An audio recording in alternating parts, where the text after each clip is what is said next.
Good evening, London. Thank you so much for having me. I'm honored to be here. They thought it'd be a great idea to bring a fast-talking New Yorker up here. We got 5 minutes going. So today, folks, I'm going to talk about something that some of you may have no clue about. Some may. We're going to talk about Web 3 versus Web 2 recruiting. And we're going to debunk some of these myths. But first, I must apologize. This is not going to be a prim and proper talk. We might get a little bit rough around the edges here. Hope you guys don't mind. Because in fact, Web 3 is all that. It's the unknown. We do not have a playbook because we are building this airplane as we fly it. So let's do this. This is when we wait for the slide to change. They told me it was going to be 15 seconds. So here we go. So before we get into it, back one more. We're going to have a quick little history lesson here because some folks need a little history in this historic round where I've heard they've had many surgeries, and today you'll see me get butchered up here. So everyone knows a little bit about the Web 1, those dial-up, those screechy modems. Those are the Yahoos, the AOLs of the world. Web 2, the creator platform. Video content, still content, Facebook, Instagram, TikTok. How many folks out here are parents? My daughter, my 10-year-old, is a TikTok master, the creator economy. And now we get to Web 3. What is this? NFTs, blockchain, DAOs, the ownership economy. And this is where everything changes, especially if you're a recruiter, because you need to do some things different. But we're going to continue with this history lesson for another couple of seconds here as my slides change. Right? We just wanted to mess with you, Adam. We just wanted to mess with you. That's what we meant to do here, but let's summarize this for everybody. Web 1, we consume the content. You guys all know that. We just took it all in. Web 2, we started to say, what is this thing? We could create our own stuff. We could be the creators on here. And Web 3, with the blockchain, this magical word. What does it really mean? Web 1, things never really changed. Nothing really moved. Web 2 is the internet we know it today. As recruiters, we know that this is where we recruit, where we find folks. And we'll get into that in a second here. But Web 3 is all different. We're going to break down the Zuckerbergs of the world, the Elon Musks. But guess what, folks? History lesson is over.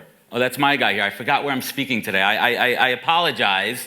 We just celebrated Independence Day in the States here. And I said, you know what? I'm going to celebrate my independence here. And we're going to do it right here today. So let's break it down. Today, we're going to talk about Web 2 versus Web 3. This is what you guys think. It's going to be apes and monkeys and punks and all these things that people are paying hundreds of thousands of dollars for. Well, that was like a month ago before the market crashed, and now these things are almost worthless. But guess what? There's companies and there's organizations, and they're hiring. And you hear all these buzzwords: NFT, Web3, altcoin, DeFi, DAO. But what does it mean? So if you are a recruiter, this is the future. And you need to understand it because this is the direction that we are going in. You need to know these buzzwords, but not just the buzzwords, but what they mean. And these candidates are different. These aren't your Web 2 candidates. They're coming from different places, different backgrounds. Guess what? They do not live in the same places where Web 2 candidates live. You need to change your mindset. But let's talk about Web 2. We know where they are. They're in the same place they always are. They're on LinkedIn. Of course they are. That's where everyone is, right? No, we'll get to that in a second here. We know where to find them if you're a recruiter. We put in the keywords. We source for them. The Boolean searches, we know where they are. They come from the companies that we know. If someone's a manager here, we're going to put them into a director here. But let's move forward. Memes. I mean, that's the language of Web 3.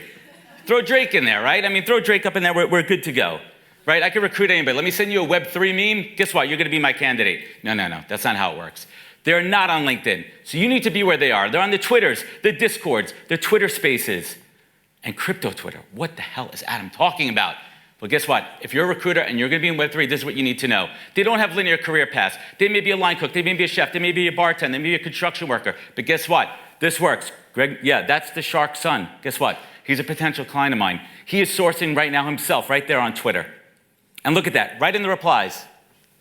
This is how it works, folks. If you don't believe me, this is taken a week ago. How about this one? We're looking for somebody with 10 years of Web 3 experience. Come on. That is not the way it works. So you need to start changing your mindset, start thinking differently, and think outside the box.